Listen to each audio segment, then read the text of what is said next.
Well, a lot of people consider changing their lifestyle when they retire, especially when it comes to the house they've been living in. But how do you really know if you should stay or move when it comes time to retire? Here to help us is Jim Heafner. He's the president of Heafner Financial. He's known as Carolina's retirement coach, and he's a certified financial planner and best-selling author. Jim, good morning. Thank you for being here today. Good morning. All right, let's start with this, Jim. In your experience, what are the biggest issues that people deal with when thinking about selling their home? Well, the first thing we want to do is really find out what the real motivation is. What's the underlying motivation? And they want to test it out against reality. So oftentimes people want to sell to downsize, and they're thinking maybe they'll cut their costs, they'll spend less on the next home, they'll have lower taxes, have lower maintenance. And oftentimes what happens is they buy as much, it might be a smaller home, but they're spending as much for it. Taxes don't change. Maybe the maintenance is a little bit less. Because their lifestyle didn't change. Because lifestyle didn't change, right? Yeah. So we want to see really what's the motivation. Are you looking to move to be in your dream place, the beach or the mountains, whatever? Are you looking to be near your grandkids? Are you looking to cut your costs or to pull the equity out? What's the real motivation?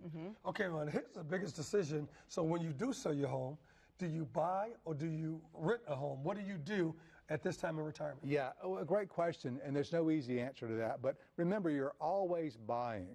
So, for example, I have rental property. When I see what people pay me at fair market rates over time, they could have bought the place. They could have bought it. So you're always buying. It's who you're buying it for, yourself or the landlord, right? So if you might want to rent if you're making a short-term decision. You don't really know where you want to live, or you like the flexibility that you could move every year if you wanted to. If you're looking to pass on wealth or build wealth or have control and stability, I recommend that you buy and control that property. You know, this is another thing that we've heard about. Tons of reverse mortgages, right? I've heard about that all the time. What is a reverse mortgage, and why does it help people who are retiring? Or supposedly retiring? There are things like reverse mortgages that have a really bad name in the public's mind, and they don't really know why. You know, we hear horror stories about certain things like reverse mortgages, and the horror story with reverse mortgages is that you can do a reverse mortgage and then lose your home. That's exactly what I heard. Here's the reality. The reason people lose their home with reverse mortgages, they don't pay the taxes. And you know what? If you don't pay the taxes with a reverse mortgage or not, you're going to lose your home because your county has no sense of humor. Your county government doesn't care if you want to pay your property taxes or not. They're going to take your home if you don't. So they're a great tool for the right situation. What that is you get to pull your equity out and go spend it, either now or later as you choose, but you have a line of credit on the home or a lump sum cash out, and you pay no mortgage payments. See, that's the caveat. Isn't that cool? No mortgage payments. Now, when you leave the home, when you pass away, whenever you leave the home, then they want to get paid back. But by then it's appreciated, so what? Now, here's a fear. What if the value of the home drops below what the mortgage is? You don't care because there's no recourse. That's the bank's problem. There's no hardship there at all. And most likely to appreciate your kids will sell it and make money anyway. So you got to consider your situation. Now, here's one more thing about it. It's equity protection. Let's say you got a loan or a line of credit for $300,000 on your home. And it's worth $6 million. Well, let's say over time this grows and your line of credit will grow by about 6% a year. So now your line's at, say, $500,000, $600,000. If the market crashes like it did in 2008 and the home value is now worth about $350,000, you can pull out that $500,000 because your line is guaranteed, and you walk away and it's not your problem.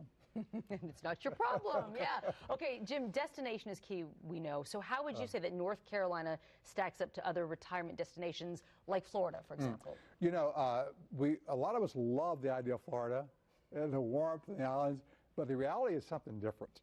We find a lot of people may have a second home there, but they spend as much time as they can here. So the Carolinas, North and South Carolina, are a very popular place to live. Our taxes aren't the lowest, but it's a great climate, great lifestyle, a lot to do here, as you know, like tonight, the Panthers. So people love living here. It's a matter of finding what's right for you.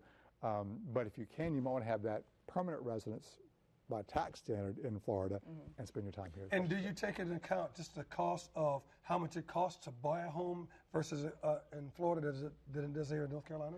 Well, and it all depends on timing too, right? When's a good time to buy? But we're a pretty reasonable place to buy, especially if you're outside of the urban area. Downtown Charlotte's not cheap. Myers Park is not cheap, but you get further out, it's pretty reasonable. You can live here pretty reasonably, and you have space, and you have the climate that we have here. So Carolina's a great place to live. People who live here know that.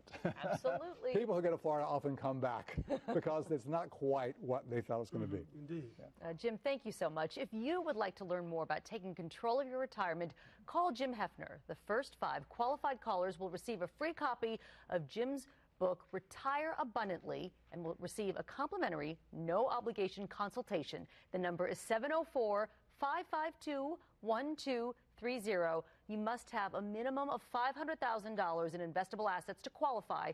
Again, the phone number to call is 704-552-1230. Or visit Jim's website. It's easy to remember. It's you'lljustknow.com, you'lljustknow.com. Jim Heafner, thank you very much. Indeed, sir. Thank you very much. All right, well, coming up.